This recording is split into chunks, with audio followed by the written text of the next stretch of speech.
Good morning, everybody. It's so excited to be here this morning in this early morning. We love, I mean, not too early, of course, but so excited to be here with you all. This is one of my favorite places to come. Of course, UW, love it here. Love being able to talk with you all. As Sebastian was saying, I'm one of the financial educators at BECU. I've been at BECU now for about 16 years, and we're able to do fun things like this, right? Bring free financial education to our communities. So really excited to be here this morning, especially because I love the content that you all are putting out. This is your day two. So today we're going to talk, of course, all about one of the really interesting topics that's kind of being talked about today, money and your mental health, right? So we're going to talk all about this. Please ask questions away. I love getting questions and talking with you and having a conversation too. Because what we find, and this quote kind of sums it up, right? A number of studies have demonstrated a cyclical link between financial worries and mental health problems such as depression, anxiety, and substance abuse, right? And so this just tells me that, when we're thinking about finances and we're thinking about money, and I live in that world of finances, right? It can be stressful. Probably not a shocker to everybody on this webinar that money comes with stress. Obviously, it is one of the most stressful things. If you're working with somebody in your home, right, with on the finances, that can be super stressful. What is one of the number one cause for fights and arguments in relationships? It's Facebook. I mean, just kidding. It's finances. Definitely finances. Because we all come from different, have these different money scripts in our heads, right? We all have these different thoughts and attitudes and perspectives about money because we all grow up differently thinking and learning about money, right? So I kind of we want to talk a lot about different things, and what we're going to talk about today is number one, the connection between your mental health and finances and money. We're going to look at ways to improve financial health, and in turn, improving our mental health because of those finances, right? And then we're also going to look at some resources because it's really good to have some resources in your back pocket to be like, I am super stressed. I need some help with this, and I need to be able to get out of this maybe this rut that I'm in, thinking I can never get out of my kind of this hole I'm digging for myself with my finances and getting this anxiety that I need to get over, right? And finding myself being improved in that area. So we're going to talk about all that fun stuff today. So let's kind of jump right in. So first of all, how are they connected? How is money and money? I'm sorry, money and mental health connected? So what is the connection? So, of course, when you are dealing with any type of finances, right, you're dealing with your bills, your expenses, variable, fixed expenses, all those fun things. And let's say, for instance, that we're finding ourselves, okay, either maybe somebody lost a job, or maybe somebody, an unexpected expense came up, right? One of those budget busters that we all know and love. Maybe our car tabs came due, right? Our registration came due, or something, our tire blew out, or maybe all four tires blew out in our car. We hit a pothole and oh my goodness, I have to change my all four tires in my car. I was not expecting this. All of a sudden, our kind of financial world is flipped up a little bit and thinking, oh, great. Okay, so I have to pay for four tires now. So now I'm going to have to either push this thing back that I was putting my money towards, pause my goal for a moment, or maybe try to figure out a way to eke out some more money for this emergency. And with those kind of financial problems come things like stress, sleep loss, being overwhelmed, having that anxiety, having that high blood pressure. I don't know about you all, but have you ever gone to the doctors? And I was pregnant with, of course, with all three of my kids, and this. I went to the doctors. I remember it was this one specific doctor, and I would, of course, get my blood pressure checked whenever you go, the first thing you do when you go to a doctor's. And then checking your blood pressure, of course, and my blood pressure is usually always great. One time it was high, a little bit high. And I remember the nurse was saying, your blood pressure is a little bit high. I was like, yeah, I was in traffic getting here. I was trying to get here on time. Right. She's like, oh, yeah, I get that. But high blood pressure, of course, because we're stressed. We're thinking about how we're gonna, Magnificaya sa oh, I think población. we're getting some, there we go. So we have financial problems, right? When we're having financial problems, we have these things that come along with those financial problems. One of the things we find is that women and lower earners are more likely to point to things like inflation, rising prices as a cause of their money-related stress. Of course, with inflation, we found that it is, things are costing more. You're going to Costco, you're going to QFC, you're going to Safeway and thinking, oh my gosh, that bag of groceries is costing a lot more. You all know this, right? But it tends to be a lot more women and lower earners tend to have more stress related, of course, to finances. We also tend to find as well that through just kind of some research that women tend to be more affected. Money has more negative impact on mental health for 56% of women versus 47% of men. This is not to say, guys, that you are not stressed out at all, just to say that women tend to feel a little bit more in that area. Also, according to research, Gen X worries the most, right? Gen X being age 43 to 58, 60% worry a little bit more. So, kind of interesting statistics here, right? And so, I think all of this to say is that you're definitely not alone when it comes to stressing about money. But the thing is that what do we do with that stress? What do we do with that anxiety that we're feeling around, maybe not having enough, or maybe we're thinking, am I going to have a job loss pretty soon? Is somebody in my family going to experience a job loss? How do we mitigate that stress to be able to say, okay, I need to put some parameters around my finances so I can improve that, so that I can improve my well-being. So, how do we do that? Let's look at some ways about improving your financial health. So, one of the things that we find, especially when you're thinking about finances in general. And one of the biggest things I do find is that um, budgeting is a huge concept. Budgeting is one of those concepts where everybody thinks they do it, or maybe they don't do it, but they want to do it, or they do it and they want to do it better, right? Budgeting is one of those things. Usually, we find that whenever we give classes, just webinars, everybody wants the budgeting webinar at the beginning of the year, right? Why is that? Why do we want budgeting webinars at the beginning of the year? Because of those New Year's resolutions, right?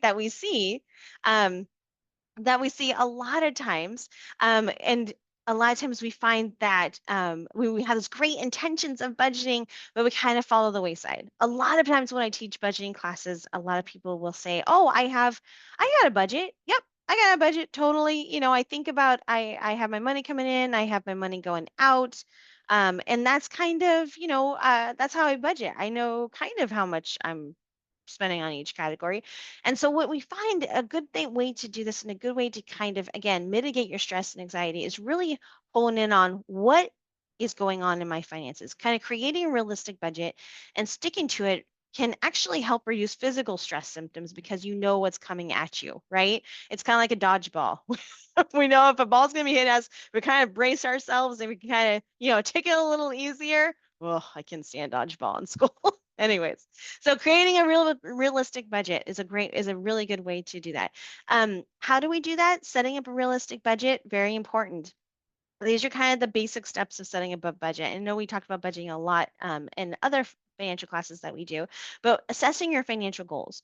What are your financial goals right now where you are at, right? With everything happening, what are the goals that you have set for yourself? Is it to go back to school? Is it to get a better apartment, get a better, buy your first home, buying your first vehicle, things like that, or upgrading your vehicle? What are some financial goals that you have? With setting up your budget, so figuring out what are your financial goals is really the thing that's going to propel and set up your budget, right? So if one of your goals is to set an emergency fund, or if one of your goals is to put money enough away so that you can afford those spare tires if they blow out someday, your budget's going to look quite a bit different, right? Calculating your income, how much do you have coming in? Figuring out your monthly expenses, your periodic expenses. One of the things I was talking about in another class is that one of the things I love to promote is this 30-day spending journal. Kind of figuring out, okay, what do you, writing down every single thing you spend your money on for 30 days. And that's going to give you, after 30 days, you're going to look at those expenses. You're going to be like, okay, this is where my money is going. This is where maybe I can cut back on these expenses so that I can afford to put more money towards my emergency fund or things like that. So setting up your budget that way. Subtracting those income, of course, those expenses from your income, kind of figure out, okay, where am I at right now? Am I just making it? Am I living paycheck to paycheck? Am I okay? I'm doing okay. Am I feeling a little more comfortable? Do I have a little bit more I can put towards my goals, things like that? So you really want to evaluate. Another thing you want to do with your budgeting is finding the right budgeting tool. This is a really important thing because some of us, you will find a budgeting tool, you'll like it, and you're like, "Ooh, this is not really working very well. Let's try something different," right? So finding a budgeting tool, I know that like with BCU, BCU has great financial money management tools, budgeting tools. Check with your financial institution, see what they have, what they offer. They may already offer a free budgeting tool, or check with your, if you go on your phone right now, if you go to Google Play Store or if you go to the App Store, you type in the word budgeting, you're going to find a plethora of apps. Maybe check one out there. Just make sure that they don't charge you an arm and a leg for those because it's never fun to have those costs come at you 30 days later after the free trial. Another thing, too, with budgeting, and I know you're probably going to say, "Hey, Ruth, you're a little bit weird," and I know I'm a little strange. One of the things I actually tend to do is that I have about um, 10 different savings accounts. And this is going to sound strange, I know. But to me, for my health, mental health, it helps me separate things out. And it may sound strange to everybody else, but again, something that works for me. When you have to find something that works for you in your life. For me, again, 10 different savings accounts. And what I do is I nickname them. So, like you're going to see right here at the bottom, like there's one account that says car maintenance, one that says periodic expenses, one says home expenses. I have one that says fun money. I literally have one that says diapers, right? Because I have three little ones. And every time you get paid, I put money into those different accounts so that I can see in my mind, I can see what's happening with each one of those accounts.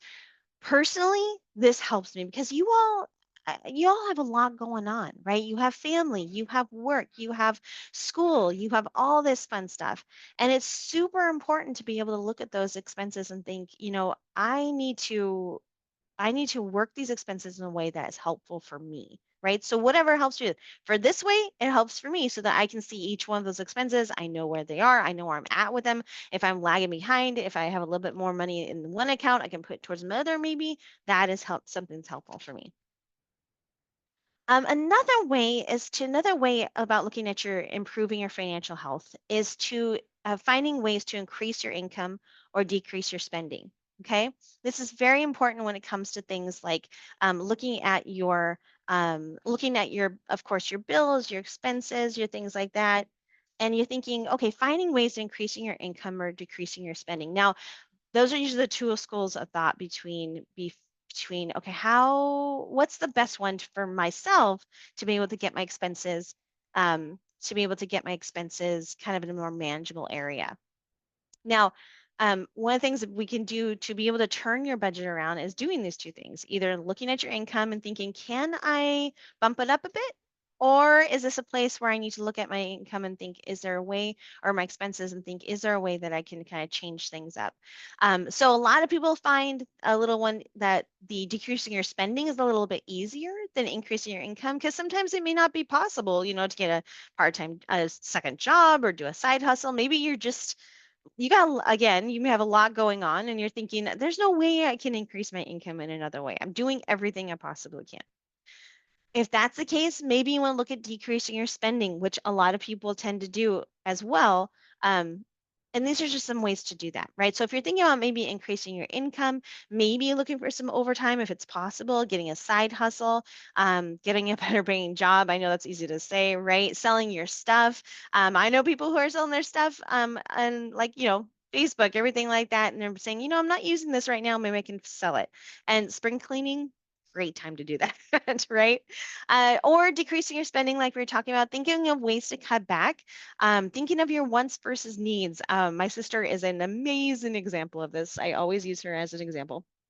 And she is my go-to for whenever we go shopping. In fact, I just met her last week, and we actually went shopping at this place to get some clothes. Right? It was hilarious. And what she does is she goes around the shop, and I'm not even joking. She gets a cart, she goes around the shop, right? And she puts in all these different items, probably about maybe 10 different items. And I was watching her, and she went around a second time. And as she went around, she would put back the items that she got, right? Because she was like, oh, do I really need this? Or do I want this? Do I really need this? Or is this something I can live without, right? And literally, she got back to the front of the store and she had about one or two items in her basket. I was like, are you sure? She goes, oh, yeah. And I realized that she's done this ever since we were little. And I thought, wow, you're a great example of needs versus wants, right? I wish I could do that as much as you do. Um, Spending diary, another great thing to be able to do. Using cash only days are a great way to be able to think, okay, my coworker actually turned me on to this of she only carries cash with her sometimes and she leaves her debit card or credit cards at home so that she doesn't spend money on those. And she does this like on Mondays and Fridays, apparently. So she only budgets a certain amount. She brings a certain amount with her, and that's the only amount she can spend. Of course, she has a full tank of gas. She makes sure she has gas in her car. Um, Having no spend days. This is one of those fun ones where uh kind of we don't think about this. We just don't think about let's have a day where we just don't spend any money, where we're like, I'm gonna really be disciplined with myself and think on Tuesdays and Wednesdays or Tuesdays and Thursdays. I'm not gonna spend any money. I'm gonna bring my lunch. I'm gonna do all this stuff, and I'm not gonna spend any money. Seriously, it is a great feeling because when you get home and you're thinking, oh, I didn't spend any money today. I did a great job. And it's really that kind of pat on the back of, oh, I can do this. Um, this one's gonna hurt though. I'm not gonna lie. Well, freezing your cards.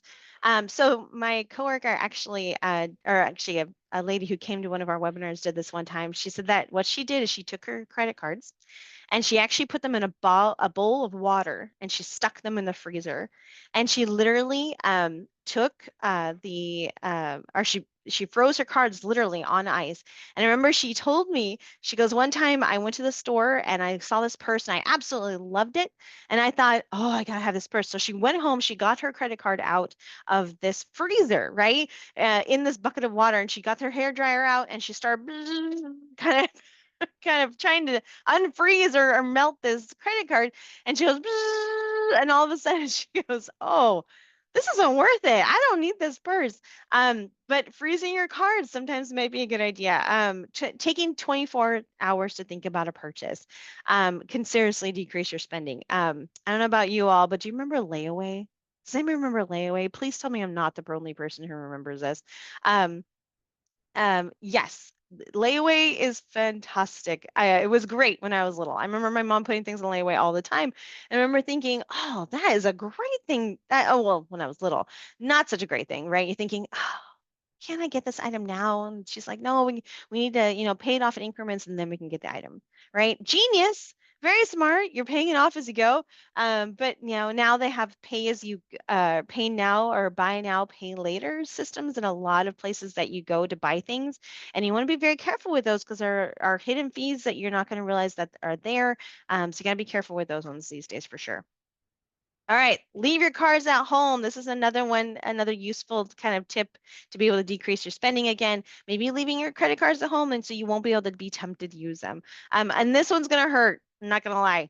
De-linking cards from online merchants. I know we all know and love this one merchant, of course. If you're like hankering for a box of like, you know, Kit Kat bars, you can go to this one website, have it deliver in 24 hours or even less because you're really having hankering for Kit Kat bars. I know, Amazon, we know love it. And all these online merchants that we can buy things super fast.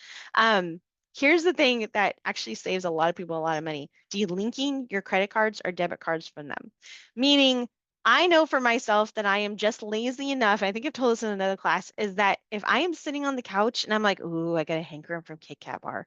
And if I'm going on like Amazon and I'm like, ooh, I want to buy like a box of them. That way I can have them for a while. I can put them in my lunches. So I'm going to buy this. And all of a sudden I realize I'm putting it in my cart.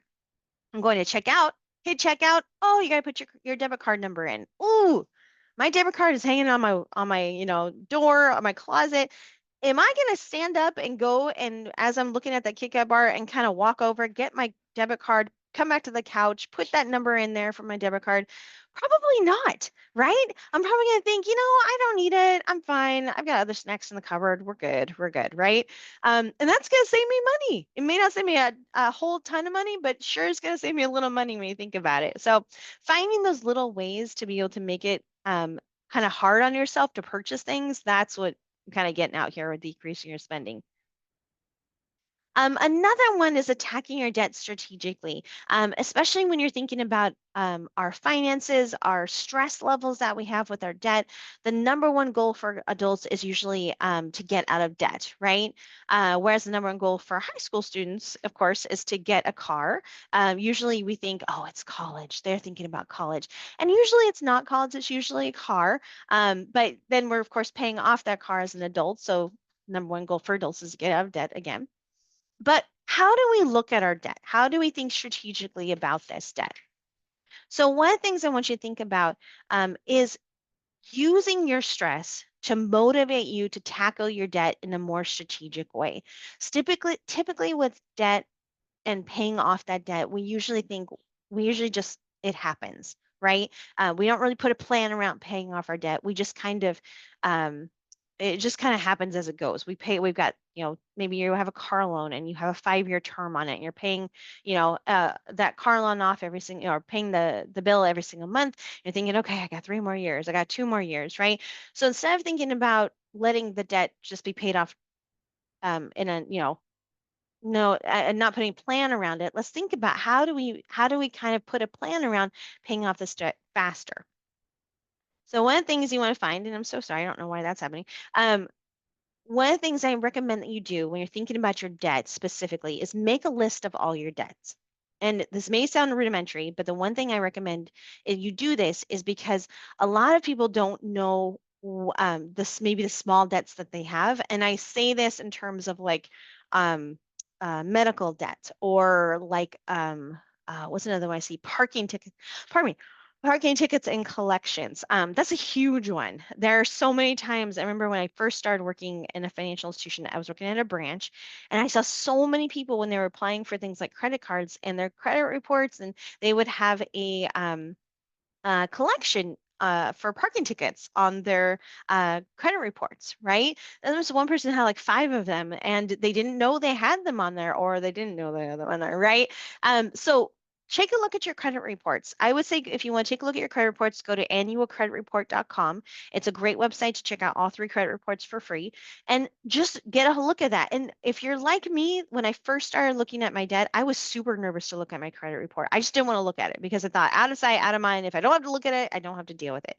But there's always that stress behind that, thinking you're still thinking about it, even though you don't haven't seen all your debt, you haven't seen your credit reports. You're still thinking about it, thinking, oh, there's something on there. There's something on there I don't want to see. I don't like, right? Look at it. As much as we don't want to look at it, it will relieve some stress for sure to know what you have coming at you, right? To know the debts that you have that you need to work on. Some things to look for, maybe exploring some balance transfer options with lower or no interest rates, right? Maybe looking at a debt consolidation loan is another option. Maybe committing to paying off new loans you take out faster than you would have in the past. Using a debt consolidation calculator. There are tons of calculators on bankrate.com is a great website to find a plethora of calculators out there for you. They have amortization calculators for paying off your home loans. They have so many different ones. They have CD calculators. It's a great thing to be able to know where you're at in terms of your debt. So check those out for sure. Another thing is to know your DTI, your debt to income ratio. With your finances, it's always a good idea to know where you stand financially on your debt and your income, right? And so how do you calculate this? Well, this is one of those things that not a lot of people know. I didn't know what this was before I started working at a financial institution. Your DTI is your debt to income ratio, right? And what they say is that financial problems are more likely to occur when your DTI is above 20% than below 20%. So how do you figure out where you're at? You take basically your total monthly minimum debt payments. Usually you don't put your like housing payment things in here. This is more like your credit card debt, your any debt that you have that direction. You divide it by your monthly gross income, you multiply it by 100, and then you're going to have your debt to income ratio. So this is kind of an example. So let's say your minimum debts per month is 2,000. This is your monthly income. You multiply by 100. So this person's DTI would be about 42.1%. So that's definitely higher. When you're looking at getting things like home loans, they may be looking at this, they're definitely going to be looking at this number to think, okay, where are they at financially? Are they at a good place to buy this home, right, to get this loan? So a lot of lenders are going to be looking at this DTI, especially, but it's a good kind of rule of thumb for you too, thinking, where am I at? Am I in that 40% range? Am I in that 20%? How am I doing? Am I doing well, right? Because sometimes it's kind of hard to know, where am I doing okay with my finances? How do I know? How do I compare them, right? So that's kind of one good indicator about where you're at financially. Another kind of strategy too is choosing a debt payoff strategy. These strategies are so important. It's again not letting your debt be paid off just willy nilly, just trying to figure out, okay, how can I think more strategically about it?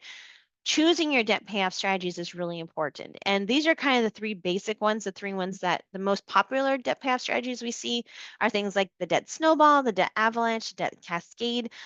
These are all the strategies for paying off your debt. The debt snowball is basically taking the step with the smallest balance and paying that one off faster, but paying the minimum on all your other payments. The debt avalanche is basically paying off the debt with the highest interest rate, which inevitably will save you more interest in the long run, maybe a little bit more, not a whole ton lot, but it will save you maybe a little bit more in the long run. And then debt cascade is again paying more than minimum due on each one of those debts. So it's their again choosing a payoff strategy is very important. Again, check with your financial institution as well, because they may have um, kind of ways to do this. I know that with our budgeting tool, it'll actually show you, if you choose this strategy, you can actually get out of debt faster this way, or it'll cost you this much, or you'll be paying this much interest over the life of the loan. So check out with your financial institution for something like that too. Another strategic way to look at your finances, or something that may help, is shopping around. A lot of times we tend to, when we go shopping, we go to the same places we go all the time. We go to the places that are um, easy for us, right? When I'm talking about shopping around, I'm not just talking about like going and from like our food. I'm talking about things like our car insurance, our cell phone bill, those expenses that we have every single month coming at us. One of the things I always recommend when you're thinking about maybe lessening your financial load is visiting your policies at least once a year. There was this one guy who came to one of our classes, and he actually put a ticker on his phone, and a reminder for every 3 months to call his cell phone provider and his car insurance provider. And so every 3 months he would call them up and say, hey, are there any discounts that I can take advantage of? And what he found is that they said it was about 20, 80%, 20% of the time they said, I'm sorry, 80% of the time they said yes, 20% of the time they said no. But that 20% of the time, he said he saved him a couple of dollars, right? It saved him a little bit of money in the long run. So he saved, just a little bit, but it made a difference in his budget, and his bill did come down a little bit lower, which was nice. Make sure when you're looking at things like your insurance for your vehicle or your home, that you make sure you only have the coverage that you need, right? Is my policy conducive to my life right now? I know that for the longest time, this is gonna sound so silly. I was actually paying for, and I just didn't look at my car insurance, my statements, right? And I remember I had been with this company for, oh gosh, I was a Gold Star member, 10 years, I think it was. I was like my first car insurance company I went with. And what I realized is that it doesn't matter how long I was with these car insurance companies. It just depends on what the coverage is that you wanted to. And also, shopping around is vital for car insurance. It's one of the biggest places we spend money on, that we too much money on sometimes. Yeah, so one of the things is shopping around for car insurance coverage, making these places vie for your business, right, is very important. Challenge insurance companies compete for your business. And like I was saying, set reminders on your phone to reevaluate periodically. Just calling them up. Places are not going to call you up and say, hey, I got a discount. Do you want to take advantage of it? Nope, they're not going to call you up and ask for that. You have to do that. It's very important that you make yourself an advocate for yourself when you're thinking about purchases that you make, and bills that you have. Now, this is where the fun part, of course, evaluating your food budget. Oh, this is rough. This is hard, especially nowadays, especially with inflation, prices rising, right? it's hard to go to the grocery store and you get a bag of groceries for $100, right? And you're thinking, how does this happen? How do I make money stretch? There are lots of different, blogs out there, lots of different ways. There's actually BC's got a lot of different blogs that you can read about making your money stretch, reducing spending on food. And these are just, of course, a few different ways you can do that. Meal planning. I know it seems rough at the beginning, but it definitely does make a difference. For those of you who tried it, I'm sure you notice a difference when you meal plan. Comparing which items have the highest cost, going to grocery stores, knowing when they are going to put things on sale. And just because something is on sale doesn't mean we need to buy it, right? I know getting that in my head was like, whoa, wait, what? It's on sale. Of course I need to buy it. No, I didn't plan on it. I don't need to buy it today, right? Um, kind of timing the store sales, having pantry meals. I know that I actually tried this a couple times of, oh my gosh, I have lots of stuff in my pantry that I haven't used in a long time or haven't used. Let's try making a meal out of anything in my pantry. Maybe throwing some fresh stuff in there too, but other ideas there. And let me know if you have any great ideas about reducing spending on food, because this is where I find that a lot of people, when we come together and we share ideas on this, it helps a lot of people out for sure. And then also just keep going. I know during this time, especially of our anxiety around our finances is higher than it usually is, maybe, and just keep going. It is gonna get better. We just have to think, okay, how can I make my money work for me right now, especially at this time of my life when inflation's rising, when things are a little bit uncertain right now, right? So there are a couple different resources I want to share with you, and I know we're going a little bit faster than we usually do today. But BCU has a great, if you're a BCU member, we actually partner with a company called Green Path, and you can actually work with them if you're not a BCU member too. They are actually a credit counseling service where they will actually talk with you one on one, and they'll actually walk through things like your credit report. They'll work with you on things like creating a debt management plan, DMP, right? On how to think, okay, how can I strategically look at my debts to get out of them faster, or to really make them so it's easier to manage right now, right?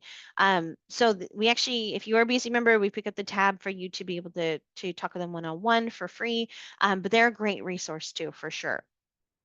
Another one out there, and check with your financial institution as well. See if they've partnered with an organization like this too, that can work with you as well. Another one is that BSU's got a lot of different resources here. So you're going to notice that we have things like financial health checks, lots of different webinars and seminars, financial guidance articles, lots of blog posts, articles here. They can read on how to save money when you're working with couples, right? When you're working as an individual, how to budget the right way, right? Lots of great information and resources. You just go to becu.org, go to BECU and you go to financial health, and you're just going to pull up all this fun information here. All right. I know there's I saw some questions coming in, so we'll go ahead and open it up for questions in just a minute. But there's a lot of different resources that you're going to find too. And I did see some great questions coming in, so I want to make sure I get to those too. One person was asking about YNAB. Have you ever used YNAB to track your budget? Yeah, YNAB, I heard it is, I haven't used it personally, but I've had lots of people I know use it. And they do use that. It's fantastic, they say, the people who have used it. Lots of people love the envelopes app too. There's an envelopes app that kind of helps to separate your money in your accounts. It kind of like what I did with its 10 different savings accounts. That kind of does it in your accounts as well, but electronically as well. There's also, like, check with your financial institution. They may do something called envelopes electronically, where you could do something like that as well. Oh, awesome. One person was saying they love BEC envelopes, which is great. And there's another tool, right? Again, like I was saying, how do we mitigate just our financial stress? It's really a lot about the tools that we find that work for us. Again, if it's not working, if a tool you find is not working for you, don't give up. There are so many other tools out there that can work for you around budgeting and debt repayment. So check it out. Do a little bit of research. It'll definitely help you. Perfect. So I'm going to do a couple, make sure that we have all those questions answered. But yeah, real quick. So lots of different resources on our website. We also love getting your feedback. If you wouldn't mind taking a moment to share your feedback about this course, and just kind of say, hey, what did you like about this course? What are the things you want to see maybe in the future too? But we'd love to get your feedback here.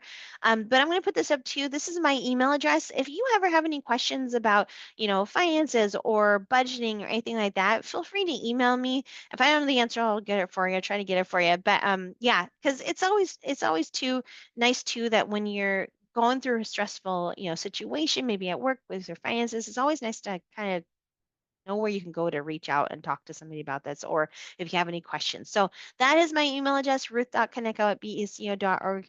Feel free to take a picture if you have any questions about that as well. And then we can get those answered for you. Okay.